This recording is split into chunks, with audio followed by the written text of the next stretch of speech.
Hello, everyone, and welcome to this episode of Pod Save Chocolate. My name is Clay Gordon. I'm your host, and I'm your moderator. I'm also the creator of TheChocolateLife.com. Today, we're going to be having an interview with Dustin Cornett, who is the founder of the Midwest Craft Chocolate Festival. He's also the founder of the Craft Chocolate Challenge. People who are regular followers of mine here on Pod Save Chocolate, or you're a member of TheChocolateLife.com, know Dustin from his previous appearances here, as well as from the work that we've done together on the Craft Chocolate Challenge over the past several years. Today, let's just jump straight into it. Let's just jump straight into it. Dustin, how are you this morning?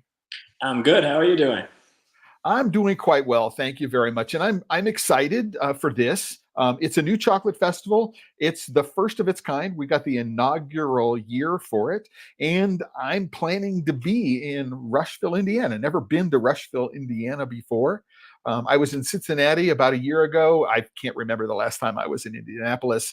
And as a child, I have connections to Dayton. So I'm just doing just a little geographic setup for people in terms of what's going on. So, Dustin, a little bit about why the Midwest Craft Chocolate Challenge. How did you come about to put this thing together? Because it's an enormous undertaking. Oh, but before you do that, there are some people watching, I know, on YouTube. Go into the comments. Let us know where in the world you're connecting from, whether you're watching on YouTube, LinkedIn, or on Facebook. And then if you have questions for Dustin about this year's festival, you can go into the comments. You can ask Dustin's those questions, and we'll get them up on the screen. And I promise I will do my hardest this time not to call you Justin either. But anyway, Dustin, tell us about why the Midwest Craft Chocolate Festival. Yeah, so it is a very big undertaking. I never actually thought I would be putting a festival together. The challenge was kind of enough for me. It was just to fill a void.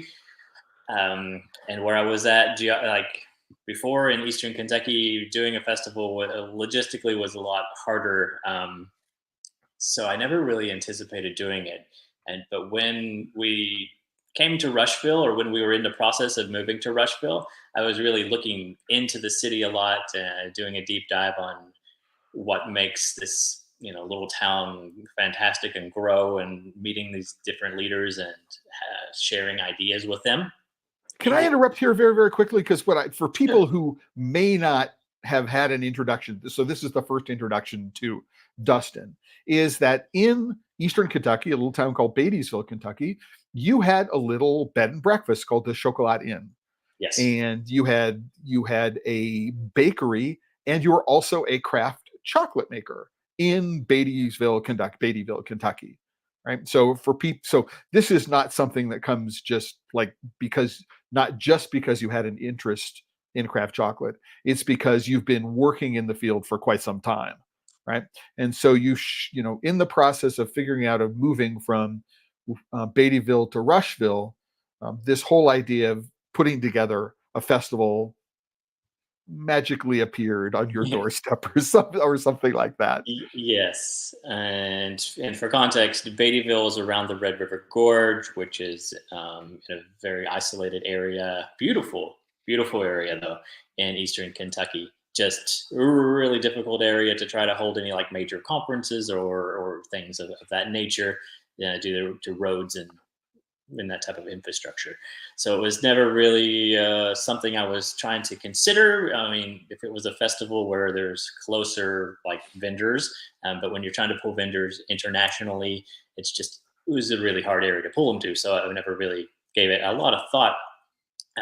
But after landing in Rushville, like I was mentioning earlier, and meeting the leaders of the Chamber of Commerce, the Heart of Rushville, which is the Main Street program, the mayor, economic development leaders, things like that, and you can kind of get their vision. Right. I felt inspired. Yeah. You're moving and you're setting up your business in Rushville. Mm-hmm. And so part of your introduction to the city is your introduction to all of these business associated development groups. Obviously the Chamber of Commerce, there's going to be an Economic Development Council, there's going to be a local tourism board, all these sorts of things.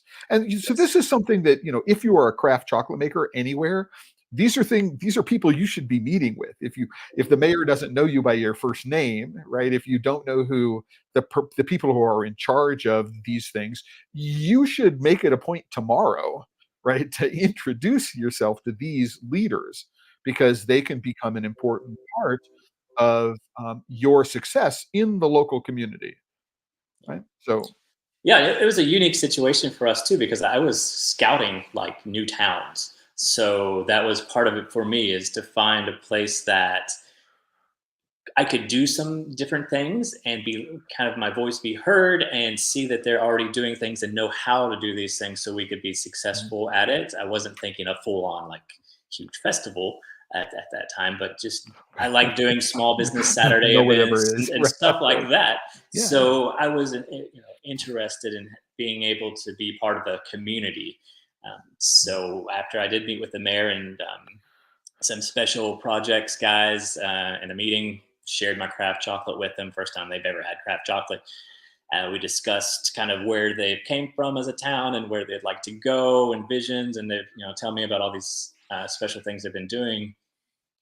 I got on board with it, and then during the transition from moving from Eastern Kentucky to Rushville, I got to meet more and more of the fine folks here, and it actually gave me a really unique opportunity to introduce myself without being in the town yet. Some of these organizations actually, they were selling my chocolate for me and getting people excited about our arrival, which worked out really well because we do, like, my wife makes amazing pastries and cheesecakes. We also do some specialty coffee, and when you're in small towns, that stuff kind of steals some of the thunder sometimes of chocolate if people don't know what craft chocolate is. So it was great to be able to be introduced through my passion, which is the chocolate.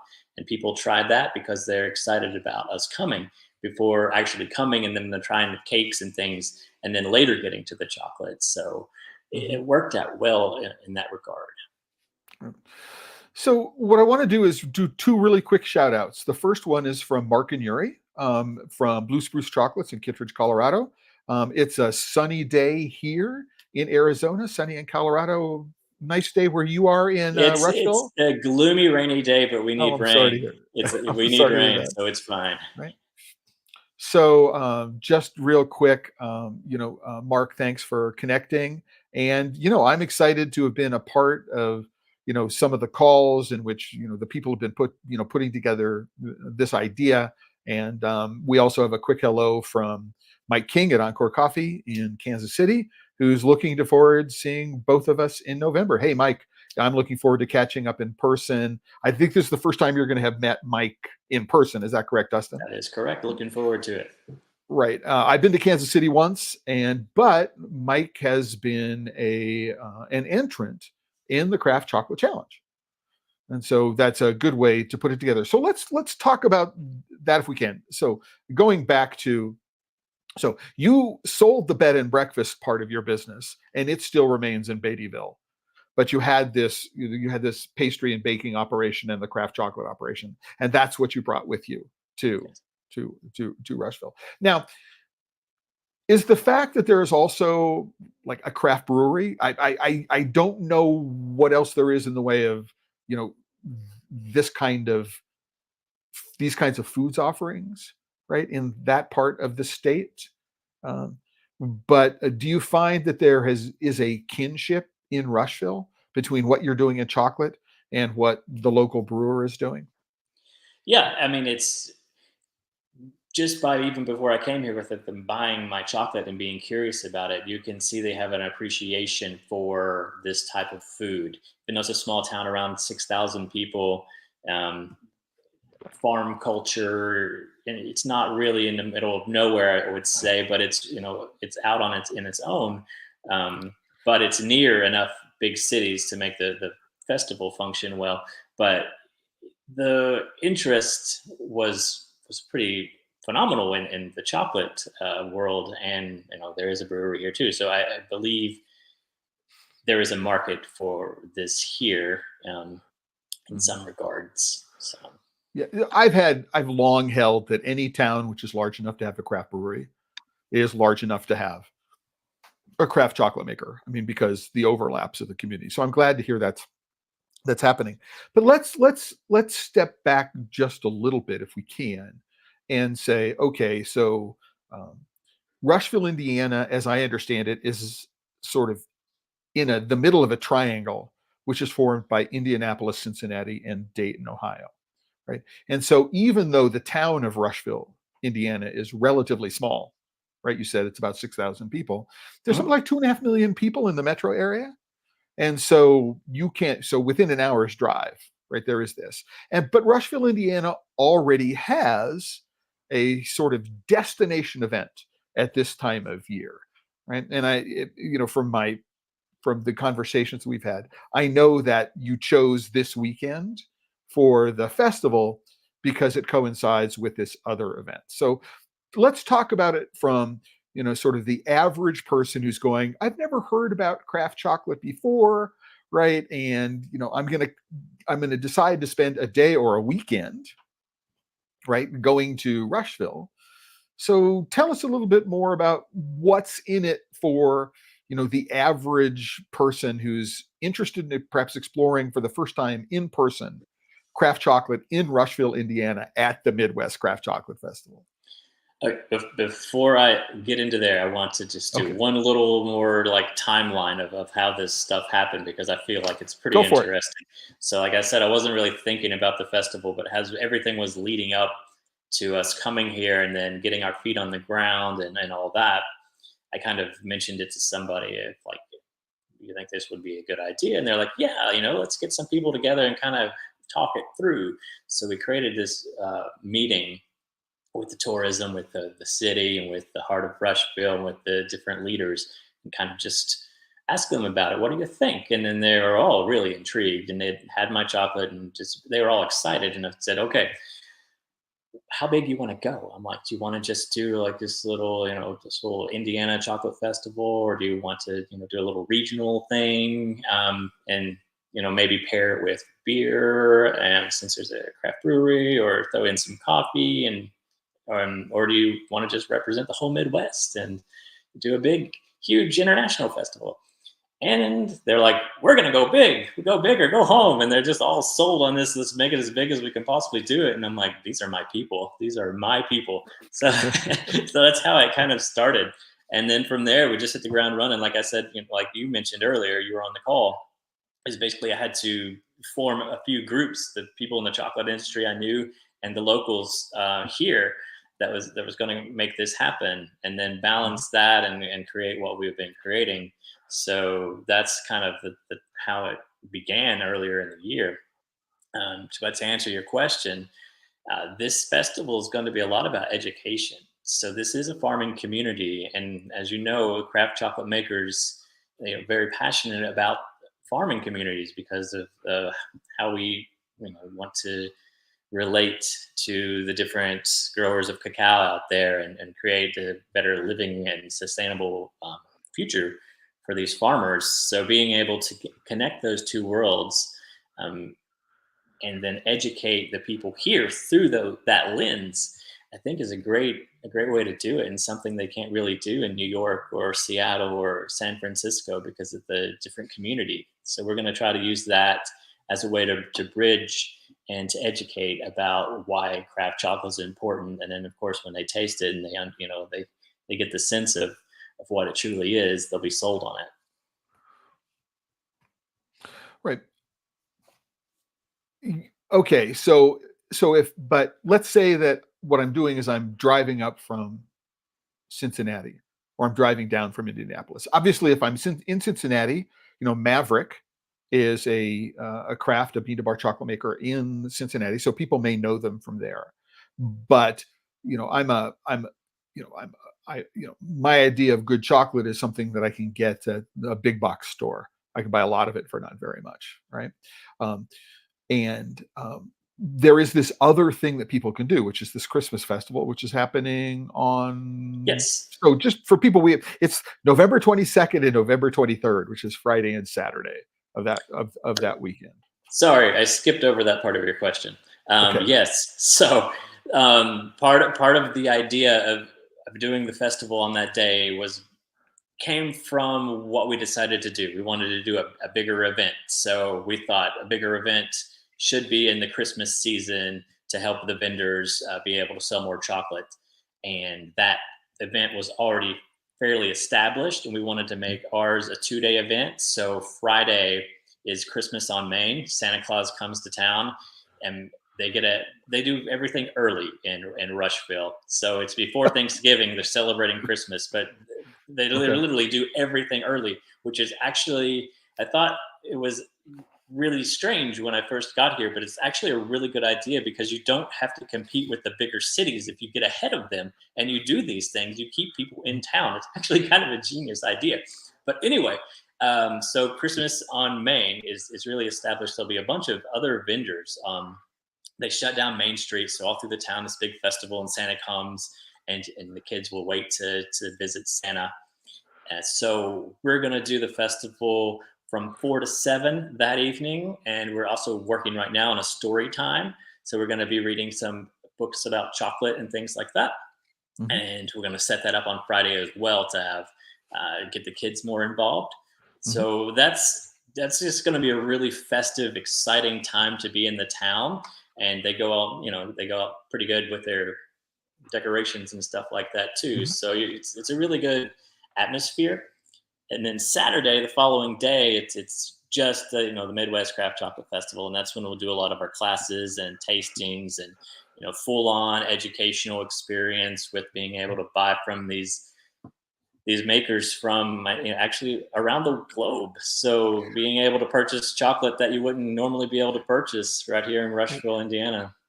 Yeah, I noticed that one of the vendors that's gonna be there is Fjord and Chocolate, which people will know from the Craft Chocolate Challenge. Is Kjell coming from Sweden Yes, to be he's there for coming. this? Yep, he's Oh, coming. wow. Yeah, That's gonna be great. I it's mean, going to be I've had awesome. a yeah.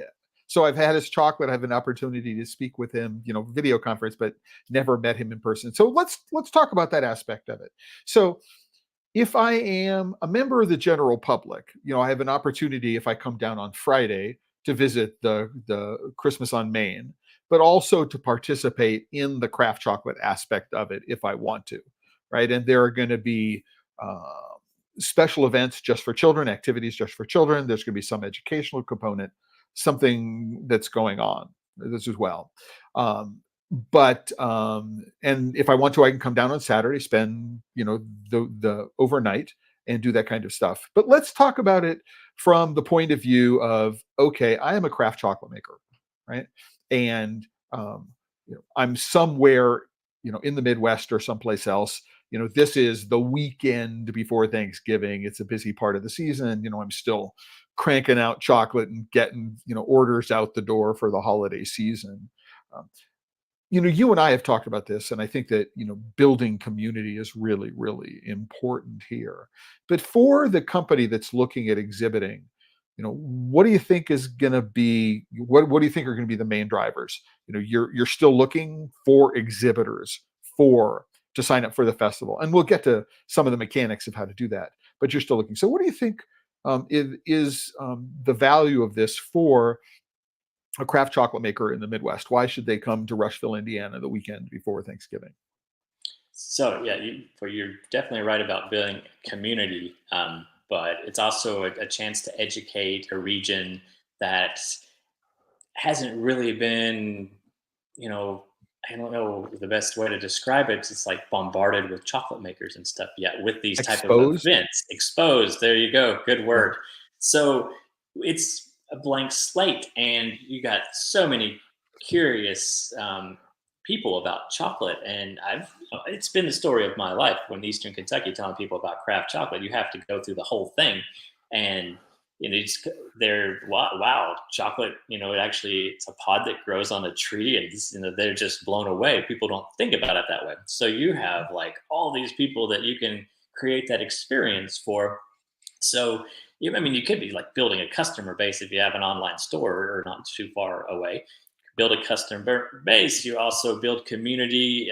Going to be networking with other like-minded individuals. That for me, I created the Craft Chocolate Challenge because it was hard for me to network, to find, to be able to go out to the Northwest or to other festivals was kind of far and expensive for me to do that. And the time had just never really worked out for me. So I was wanting to do some networking as well. So this gives an opportunity for people to network, um, and inspire others. So there's a lot to it. We also want people to make money. So I got to find the perfect balance of how many vendors and stuff. I don't want to create too many buying options. I want vendors to be able to make money, but I want to have enough vendors to entice customers to be excited about, well, all this different chocolate. So finding the balance between some just chocolate makers and chocolatiers and things of the fine chocolate world is an important thing to do. We're not just like my challenge. It's not like I want to get as many as possible to make as much money as I possibly can. That's not how it works. So it's about creating the best experience for everybody. And this is actually through the Heart of Rushville, which is a Main Street organization. So it is a nonprofit. So that is a unique aspect about it as well. And I'm the head of it, and I'm a chocolate maker, so I get to take care of my people.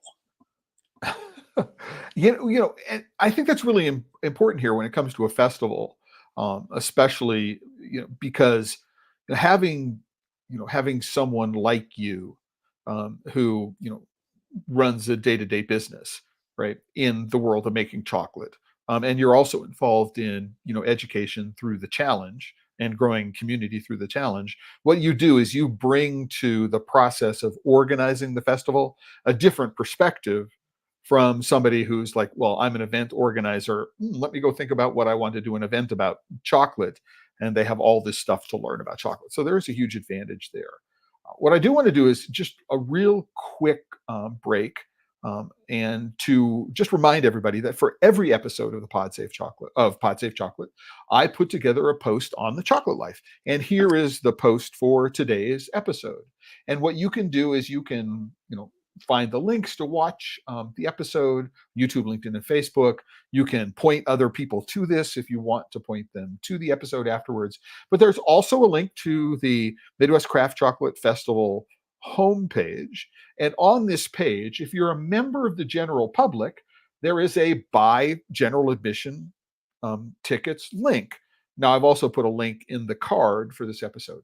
But if you're interested as an exhibitor in signing up, there is a vendor interest form. And so you can click on the vendor interest link. It'll take you to Google Forms. You can fill out a form, and Dustin and his team will follow up if you want to be a vendor.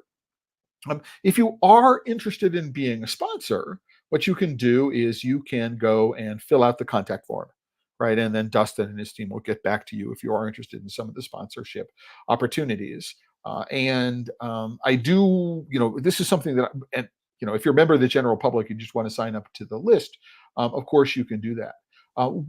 As part of what it is that I'm doing, I just want to point out here that Cocoa Supply is the title sponsor of the event. And so when you are listed on the Midwest Craft Chocolate Festival page, you'll get listed here on this page. Dustin will let me know, and I'll update this page. There is also a local bank that's been a sponsor, and this is a really unusual thing. And, Dustin, what I want to do is I want to talk about some of the swag that you got put together for people, what some of the opportunities there, because we all know that, swag is really, really important. So let's go talk about, if I think about Cocoa Supply, for example, they might be able to supply, fresh cocoa pods, and we can use actual fresh cocoa pods as part of the educational component. I think that's really, really cool.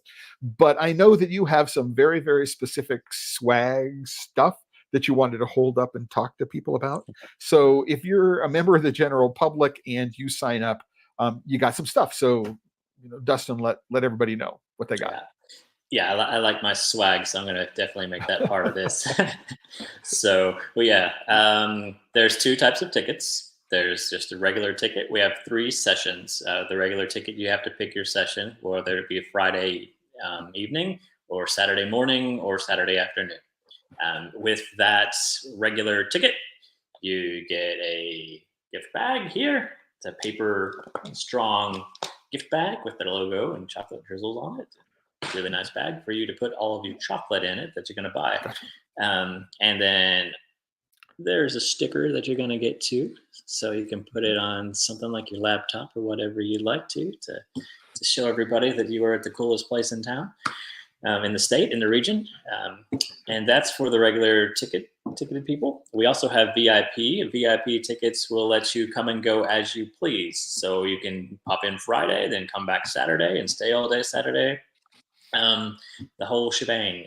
With that, you get a cotton tote bag. Yeah. So you're going to be buying a lot more chocolate then, because you're going to be there more often. So you need a bigger bag for that. And you also get 2 of these little tokens. These tokens have a $5 value each, sponsored by the bank you just mentioned, Citizen State. You'll get 2 of those in that bag.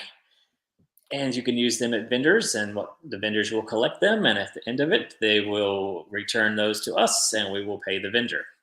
That's how that works. There's going to be some other random surprises in the VIP bag, some different swag, probably from my business, things like that. We'll see. Right. Other sponsors can put stuff in the bag. Absolutely. Other sponsors will be putting stuff in the bag as well. So that is fun stuff, exciting stuff, and the swag. Right. And so I just wanted to, because we want to support more of these important regional festivals, and having the support of the local community, whether it is the local business community in Rushville and its environs, or the chocolate community, is quite important. So I'm really excited that Cocoa Supply is going to be a sponsor of this. But I think it's also very unusual, because I might have been the one who suggested that you go after a bank to sponsor some sort of unit of currency that could be traded. I mean, I remember seeing this for the first time at the chocolate festival in Villahermosa in Tabasco, Mexico, where one of the banks, they actually produce metal replicas of cocoa beans. And they inscribe into the metal replica of the cocoa bean like 5 pesos or 10 pesos or 20 pesos. And so you literally use the cocoa bean as money, right? Which harkens back to, part of the history of cocoa. But again, I think one of the things that's really important here is that, whether you are, the title sponsor, there's only one of them, right? But there are a number of gold sponsors and silver sponsors. But there is the ability to work with you and the group that's producing this, to find a way to have your business sponsor something which is unusual and is going to grab people's minds. Because that token is, on one side, it's branded Midwest Craft Chocolate Festival, and the other side, it's branded with a sponsor name. Is that correct? That's correct. All right. So there's an opportunity to do it. And that's not always, the way these things get done, right? At festivals. You don't often have that opportunity to go and do something like that. So this is a great way, again, if you're a chocolate maker, to go and say, all right, I'm going to sell people are coming to, so I guess the people come to Christmas on Main Street to buy stuff. Right. That's I guess Santa is probably the #1 attraction, but the amount of vendors set up, I think it was like 60 something they said before. So yes, it's definitely for buying stuff as well. I just don't want to overshadow Santa there. I don't want to be on the naughty list. So, but yes, that's how it's kind of working. Santa's going to be giving out chocolate candy canes this year. I might have to put in my request. Yeah. Okay. So we've talked a little bit about, if you are a craft chocolate fan, and you're in this region, here's a reason to go to Rushville and also take part of Christmas on Main, which you may or may not know about. So that's cool. So for an exhibitor, we have an idea. A vendor, somebody who's going to be selling chocolate, we have an idea. So are there special events that you're going to put on just for the vendors? Yes. So for the vendors, that Friday, one reason that we're cutting it off at 7 is we're going to do a special dinner, like a Cocoa Connection is what we're going to call it. So a dinner for these vendors as like a networking opportunity. So we'll get together, eat some food and talk and share some chocolate. I'm sure we'll have some type of informal chocolate tasting and fun stuff like that. So that's going to happen Friday evening. We're still working on Saturday after the festival. It will finish at 5. I think everybody's going to be pretty exhausted, but we would like to, for vendors staying around, definitely try to get together, maybe have a dinner, go to the bourbon bar. There's a fancy bourbon bar. There's a couple of bourbon bars actually in town. So being able to partake in something like that, or going to the craft brewery as well, something we can do together, is what we're trying to work through now. Which is, I'm not sure if we're going to be able to pay for that event or not, but we're paying for the Friday dinner. That's on us. So. Mm-hmm. Well, and that's one thing that I learned that was really important too. Is sort of my history of working with events like this, is that once the thing is over, right, except for the last night, it's like, what do people do? My guess is Rushville is not known for its disco scene, right, and its after night clubbing scene. And am I really going to want to drive an hour to get ice cream in Cincinnati after the fact, right? So, Yeah. Anybody who's a vendor that wants to stay around, it might not be a disco because I'm past that age, but we'll have some fun. We'll have some fun. Okay. We'll do something. Okay. Good to know. Good to know. And but there's also, you talked about the educational program. So can you talk about some of the programs you already have scheduled, and some of the people that have already arranged to come and give presentations and talks, perhaps? I noticed that I remember you talking about doing story time, right? So yeah, so we will have a story time. We're working with a few authors right now about getting some books, and we're working with not the library, but another building not too far from where our centralized festival's at, to kind of offer story time. So that's in the works right now, and I would say that's probably 95% sure going to happen. So that's something that we'll post about.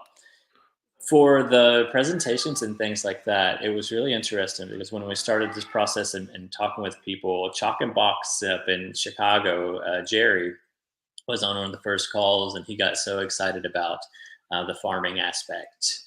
And we thought, well, this is going to be great if we can get him and some other farmers to do some presentations as well.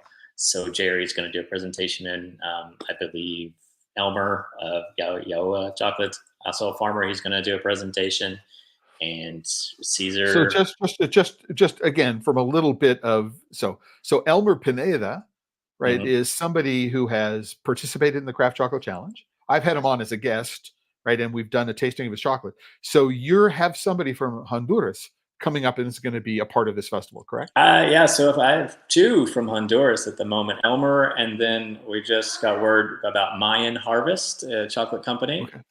Not familiar with them. Okay. Will be coming as well. And then one from Canada, which is not, maybe big driving, but also has a farm.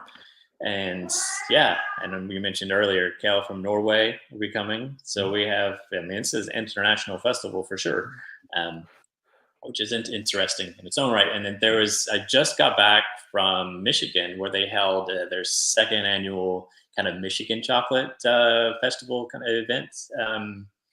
I think they've renamed it the Great Lakes Chocolate Festival. It was up in Grand Rapids this time. I believe what they're doing is they're changing the location of it each year to kind of go to a different hometown of the maker or something, which is really interesting. But I got to network with them some. There's actually quite a bit of chocolate makers in Michigan. I would say, how you see them bloom up like in Oregon and then in North Carolina and certain areas, like Michigan seems to be one of those areas where they're kind of creating a lot of chocolate makers. So we're trying to get them to come either as a group of Michigan chocolate makers or individually, kind of to do that. So it's going to be quite interesting. I'm the local guy. I don't know if we'll have any. I'm not sure if we'll have any others from Indiana or not who are makers. But we're working on it. We got Maverick from Cincinnati, so he's another close guy, but a lot of these are kind of coming from further away. which makes it So, interesting. so what I do want to mention here, number one, is that Mike is asking if we're going to see our breakdancing skills when we get there, right? Probably not, but it's going to be a long Right. weekend, so who Were knows? you, yeah, Who knows? you right? Were you in the Olympic trials this year to go to Paris and express your bake breaking side? I don't know the answer to that question. So what I do very quickly is the reason why I asked the question is that here we are on the vendors page of the Midwest Craft Chocolate Festival website, and you'll see, so Chocolat Cafe is your business, right? And Maverick is in Cincinnati, and Encore is coming from Kansas City. So Fjorden is coming from Norway. I think I said Sweden. For some reason, I have it in my brain that he's Swedish, not Norwegian. So I believe the Canadian company is Cacaidos, right? It's Yes. coming down and doing that. And in my recollection, they source everything in Colombia. So that's just as I recall correctly. Cocoa Town is going to be there as a vendor. We have Cocoa Supply that I mentioned. Chocolate Thunder, I'm not familiar with them. Tell me, So who is Chocolate Thunder? they're out of Michigan. I talked with them before, but I met him in person for the first time at their festival on Sunday. Connor, Mhm. he's going to be coming actually and doing a tasting. So one of our presentation classes type thing is going to also be a tasting. So Connor will be doing that, and Mhm. he'll be set up as a vendor as well. Gotcha. And so Chalks and Boxes, I've only been to Chicago in person like once in the past 5 years, and it was like 15 months ago. So I'm not familiar with Chalks and Boxes. So they're going to be an exhibitor, and also they're going to be giving a talk or presentation. Yes, so Jerry is the owner, and he has a farm in the Philippines. He's Filipino, and so Okay. he grows his own cacao. And his shop is, I believe, near the airport in Chicago. And they do some truffles and bonbons and bean to bar chocolate. Very nice presentation of things, and excited about Gotcha. having them here. Right. And for anybody who can't see it, this little, I mean, maybe you can see my cursor moving around. This is the logo for Yohoa from Honduras, right? But just so that people understand that this is not a complete list of vendors, that this list will be updated on a regular basis between now and then. And if you are an exhibitor at the show, you will be listed on this page. And then what I'm going to do is I am going to make sure that everybody um, who's is going to get listed on this page as well. Right. So you're double duty, and I will update this page on a regular basis as Dustin lets me know. But I'll put together a table of exhibitors here on this page so the people will get that. I'm going to be there, so I'm looking forward to being there. Dustin, you've asked me to be sort of like the concierge for the weekend. I think that might be a way to do it. I think that's a better term than the ambassador. So, what do you think? Hopefully, this is a a ceremonial position that is passed along from year to year to year, right? But what do you expect somebody like me to do in a role like that? I mean, whether it's me, could be anybody else next year. We'll figure out what's going on. So we're working on things for you to do. Okay, right. No, so there's a theater. What's really cool Right, town. So so there let's was talk about this. We're at the end of November, right? And the Christmas on Main Street happens outside, yes. right? Right. All the booths are outside, all the stands, but most of what's going on with this festival is indoors. Is that correct? Oh yes. Okay. We can't take any chances on weather events. So everything Gotcha. for the Midwest Craft Chocolate Festival is inside. So we have several different buildings, all kind of in a square. One is an old bank building that we're using for vendors. Another is the courthouse, both beautiful buildings. And then there's a Rush County Foundation building where we're using their conference room for some like classes and seminars. Also, the courthouse has an assembly room that we'll be using for the lessons and stuff as well. And then possibly another building for the story time that we'll be doing on Friday, kind of different there. But up the road on Main Street a little bit, not in that square, is the theater. So there was this old theater that had seen better days, and they shut it down. And the city bought it and turned it into their city offices. So like the water office and the mayor's office and such are in that building. And then they found a theater to come back. So the mayor's office is actually in a theater, and it's just really cool. But we're hoping to have you, Clay, open up the festival on Saturday in the theater, um, you know, and do Cool. some presentation there, and yeah. And then throughout the day you'll be meeting people, talking with people, and having classes and I'll all bring kinds my of fun court stuff. jester outfit. I'll bring my That'd be court great. jester, right, or my Santa hat. I mean, it's I'll be the chocolate Santa for the weekend or something like that. I don't know the answer. Before we head out, number one is that I do want to show once again that there is this post on the Chocolate Life right now. There is a link to the Midwest Craft Chocolate Festival homepage. So if you are involved in chocolate anywhere in the Midwest, you want to be a part of it, there are links on the homepage where you can become involved. You can go buy tickets. The link is there right now. These are going to be regular tickets for sessions on Friday, Saturday morning, or Saturday afternoon. You could buy more than one, or you could buy a VIP ticket for the entire weekend. Got different swag for each one. If you're interested in exhibiting, there's a link here for vendor interest. If you're interested in sponsorship opportunities, and by the way, you can click on fill out this contact form. And one of the things I know from working with Dustin is that we're going to provide some really interesting opportunities to work with you to position your brand in the context of this festival in interesting ways. So just really looking forward to participating in all those conversations. And I also want to point out that this is the homepage of the Chocolate Life right now. This episode of Pod Save Chocolate, like every episode, is hosted by the members of the Chocolate Life. If you're not a member of the Chocolate Life, you can go and you can click on a green button up here. I'm logged in. It'll say join. You can become a free member, and you'll have access to most of the content. There is some premium member-only perks that you can take advantage of. And I will make this sort of offer anybody who brings with them their copy of my book, right? So you can go to Amazon and buy my book, and I put a link to it on this post. If you want to buy my book, I mean, it is 17 years old now. I will talk about that. But if you have a copy of my book, you bring it down. I'd be happy to sign it for you and inscribe it and all that other kind of stuff, and be open to answering whatever kind of questions that people have. And Dustin, before we call it quits today, number one is if you're out there watching, you have a question for Dustin, put it in the comments on LinkedIn, YouTube, or Facebook. Any other comment you want to make while we're watching this live, please do that.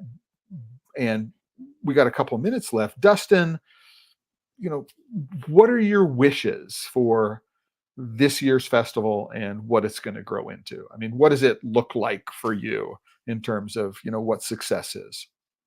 So I want people to be able to make some money. Obviously, I don't want them to go, backwards by any means. So I'm looking at it that way for people, and then getting to network and work together. So for example, with some of it, like the vendor fees. So we have it set up that maybe your vendor fee might be $50, might be nothing. If you need help with some of that stuff, you just have to reach out. We've also created like a homestay program we're working on. We can't offer it to everybody because there's just not enough families, but we're actually trying to put some vendors in families' houses and things like that to help with lodging. Really a unique thing that we can offer that you can't really get in the big city.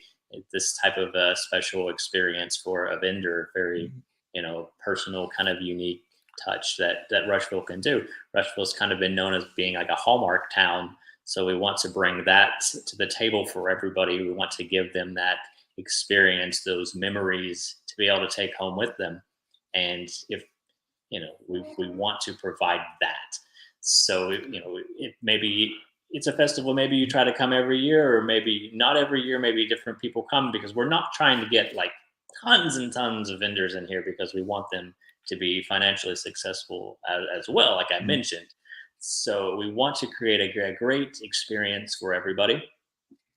being able to meet other like-minded individuals in your industry, make these connections. It could be lifelong friendships. Like, Clay had mentioned, we know some of these people that we'll be able to meet for the first time in person.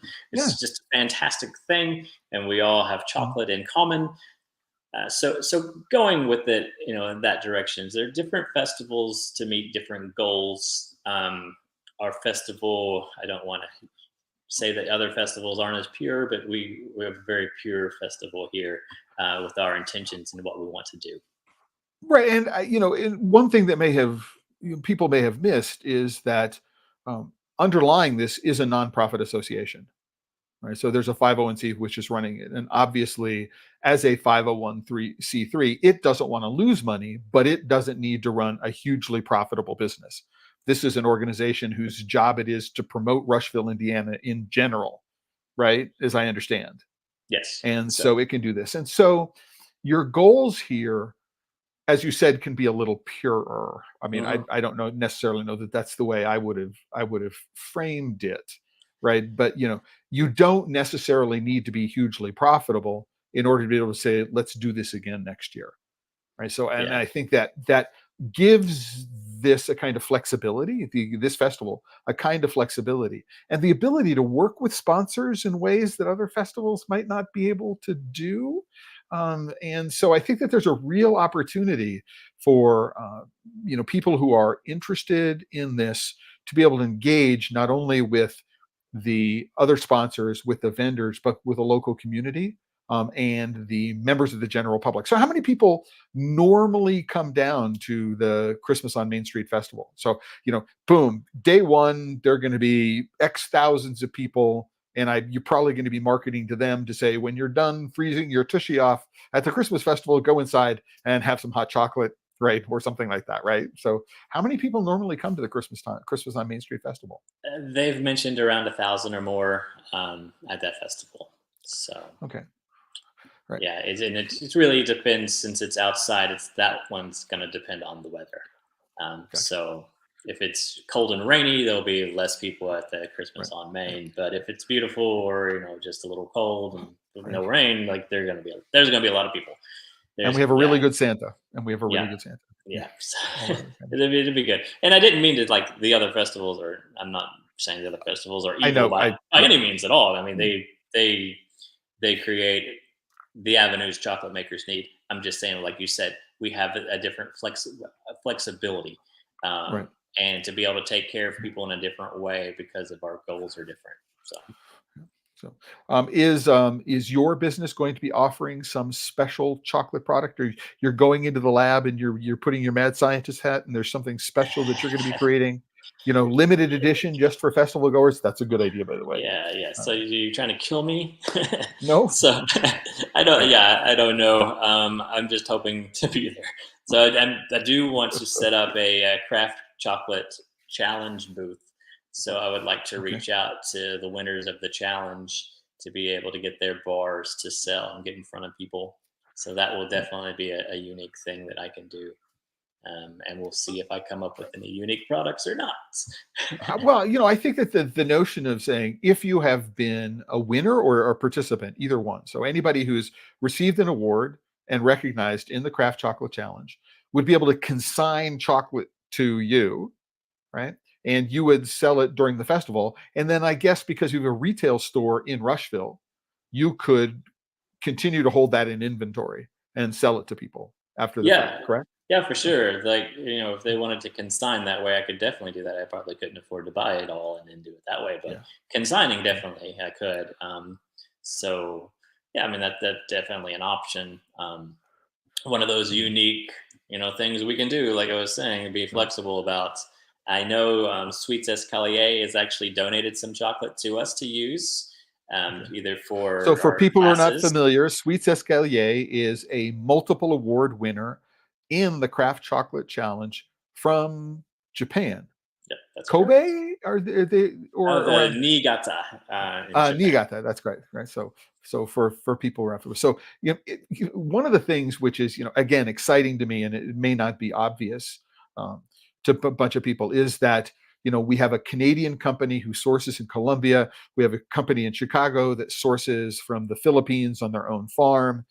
You've got, Fjorden, which is a Norwegian company that does multiple single origins. Obviously, Maverick's doing multiple single origins in Hawaii. Cocoa Supply, who's doing a stand-up job representing Ecuador.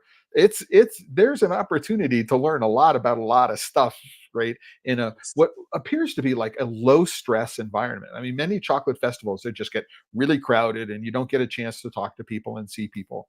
And so it looks like, this is going to be a really interesting opportunity to network and learn and buy and enjoy in a low stress environment, which, sounds really, really quite wonderful.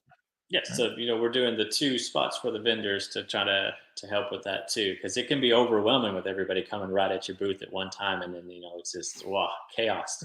So we have that Mhm. in mind, and we have education in mind. So we have Heirloom Cacao Preservation Fund, an associate of theirs is coming and to talk about heirloom cacao, and you Mhm. mentioned Cocoa Supply, and then Cocoa Town's machines going. And then we want to work with trying to make some other connections right now with some culinary schools and things like that, where we Mhm. can show our customers or our attendees that you don't just have to eat this chocolate, you can bake with this chocolate, you can make things with this chocolate, and everything you make is enhanced by this chocolate other than Mhm. your store-bought chocolate. So make some recipe cards. We'd like to work with a dietitian or nutritionist or something like that to show some health benefits from dark chocolate and things of that nature. Mhm. So education is definitely a theme of this. Farming is probably the number one theme of year one here. Mhm. And then we'll just keep seeing what we can do and grow this thing as much as we can.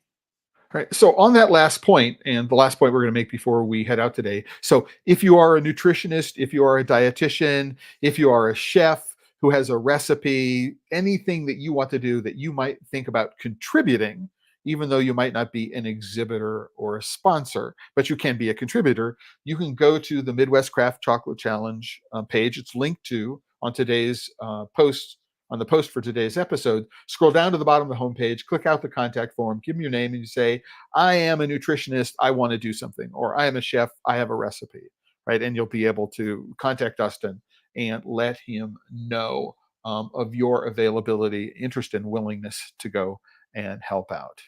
And with that, Dustin, I got through the entire episode without calling you Justin. I feel pretty happy about that. Dustin, it's been always a pleasure, always a privilege. I've really enjoyed our working relationship when it comes to the Craft Chocolate Challenge. I've enjoyed the conversations and thinking through the questions that you've asked me about how would I do a festival like this in a town like Rushville.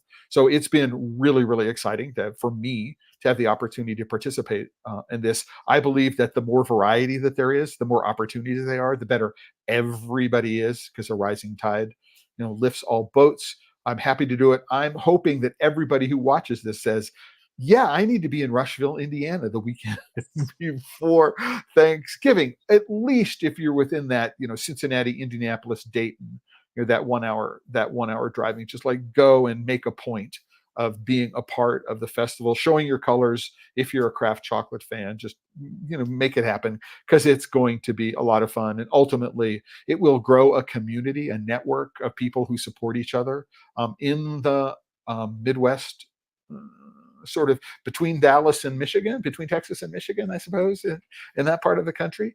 And that I'm looking forward to everybody being there and to meeting all of you and being a part of that festival. One last thing, Dustin, that you might want to say in terms of the signing out today? Yeah, so I'm also super excited about it and happy to be working with you. And we'll be Craft Chocolate Challenges coming up soon. I'll probably start talking about that in a couple weeks from now. So yeah, Yeah. being able to through that, meeting people who have joined that contest and meeting them in person, and that being a way to create community and some networking, and meeting these people is just going to be Yeah. fantastic. I mean, I'll be overwhelmed with things I need to do and have to do and running from place to place, and I'll probably be exhausted, but I Right. wouldn't trade any of that for the world, because it's going to be an amazing amazing time to meet all these people. And as you mentioned it before about being happy and chocolate and things, and what you'll say at the end, it's true, Yeah. or it's going to be a very happy weekend. Right. Well, so people may not know this, but I worked on the organizing team for 3 years for the big chocolate show in New York City.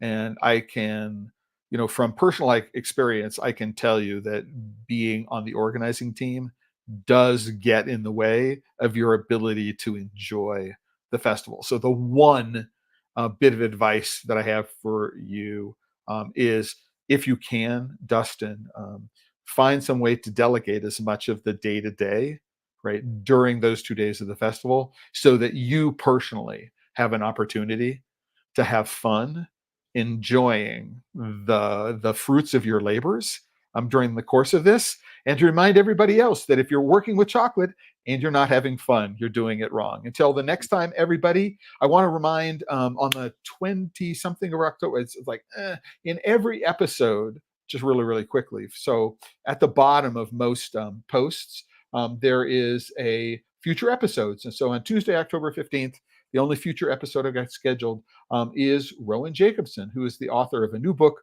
called Wild Chocolate: Across the Americas in Search of Cacao Soul. I've known, Rowan since about 2010, or to actually 2008, when our books were both finalists in the International Association of Culinary Professionals Book Awards. That's where I met him.